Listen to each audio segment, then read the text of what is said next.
Alors, on vient juste de recevoir les nouvelles du In-Flight Report, qui est l'espèce de, comment dire, de petite convention virtuelle tenue par Fantasy Flight, qui n'est pas toujours virtuelle, parfois elle a lieu à Gen Con en personne, mais cette année encore, le In-Flight Report a eu lieu de façon virtuelle sur la page YouTube et le Twitch de Fantasy Flight. Et c'est un peu une espèce de, comment dire, d'annonce de ce qui s'en vient pour la compagnie FFG. Donc ceux qui sont bien sûr derrière Arkham Horror, Horreur à Arkham, le jeu de cartes, et bien d'autres franchises que j'aime beaucoup. J'aime beaucoup FFG, je suis un fan. J'aime leur livret de règles, j'aime la qualité de leur matériel, j'aime l'amour qu'ils mettent dans leurs projets. Okay, je vais te faire le tour des bonnes nouvelles Internet. D'abord, tu dois le savoir, c'est officiel, la rumeur est confirmée. Tous les cycles de Horreur à Arkham, le jeu de cartes, vont être republiés, réédités sous cette version. Donc, une version grosse boîte contenant tous les scénarios de la campagne. Donc, il n'y aura plus de Mythos Pack, les petits paquets que parfois on échappait, on n'était pas capable de retrouver nulle part. Ben là, c'est terminé. Dunwich Legacy, l'héritage de Dunwich, devrait être disponible en format grosse boîte, donc contenant tout l'ensemble de l'aventure, que ce soit genre, c'est quoi, des House Always Win, Curricular Activity, Dunwich Express, mon dieu, j'ai connais toutes, Into the Chaos, bref, l'ensemble de l'héritage de Dunwich va être disponible dans une seule boîte. Donc t'achètes ça, tout ce qu'il faut pour vivre les 8 scénarios de la campagne. Et aussi, les 5 investigateurs et toutes les cartes joueurs qu'on retrouvait dans ce cycle-là vont être disponibles dans une grosse boîte avec tout le matériel publié pour Dunwich. C'est une excellente nouvelle, puis on a confirmé que tous les autres cycles vont subir ce traitement éventuellement. Dunwich devrait arriver au tout début 2022, si l'apocalypse du transport le permet. Et quand même, on nous a aussi confirmé qu'il n'y avait rien de nouveau. Donc, il n'y a pas de nouveau matériel dans cette boîte-là. Si vous avez déjà tous les Mythos Pack qui ont paru il y a quasiment 5 ans déjà, hein? Il y a 4 ans, je pense. Si vous les avez déjà tous, achetez pas ça. Vous avez déjà tout ce qu'il vous faut. Mais si vous êtes nouveau ou si vous êtes curieux, intrigué de vous lancer dans Arkham, ben c'est un excellent point de départ qui va être, je crois, quand même bon marché. Pour ce que vous avez là-dedans, il y en a des cartes. Vous avez du jeu, 8 parties, 8 scénarios qui sont tous rejouables. On nous annonçait aussi que Machination Through Time serait le nouveau standalone qui va paraître cette année, qui devrait paraître dans les mois à venir.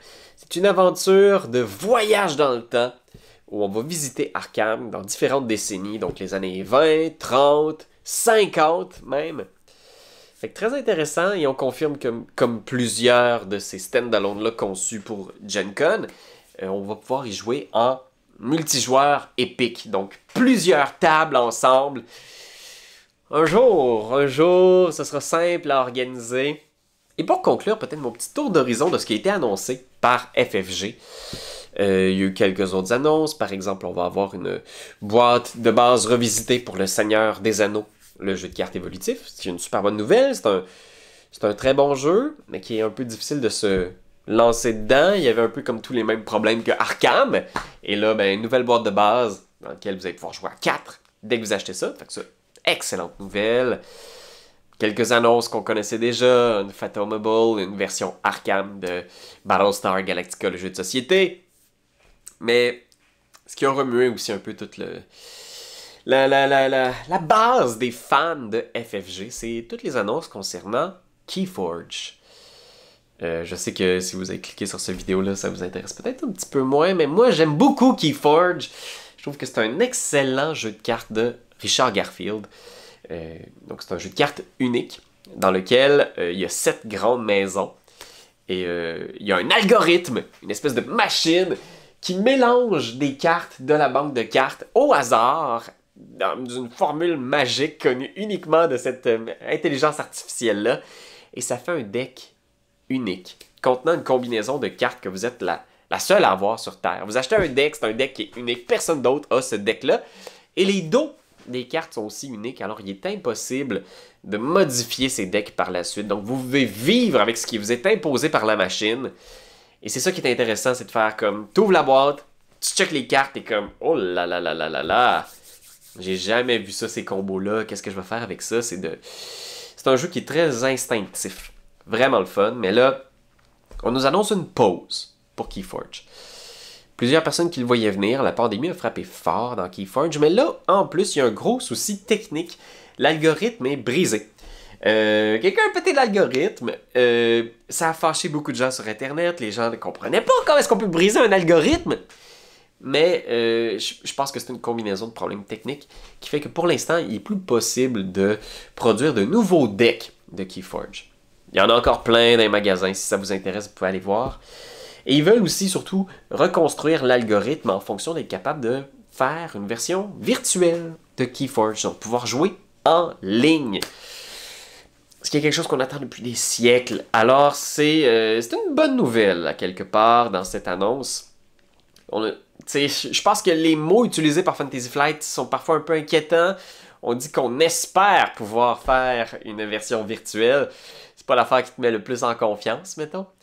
Mais c'est le but. Et il existe déjà un nouveau cycle, celui de l'échange, qui va être publié probablement pour la version virtuelle dans un avenir incertain. Donc on sait pas, on n'a pas de date. On a vraiment besoin de pouvoir affronter ces enjeux techniques-là avant de relancer Keyforge et de poursuivre.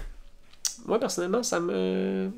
Ben, je sais pas, ça me donne de l'espoir. J'ai envie de jouer virtuellement. Moi, j'en ai besoin, là, parce que j'ai personne dans mon cercle immédiat qui joue en personne à Keyforge. Puis je suis pas très allé dans une boutique en ce moment pour jouer avec des inconnus.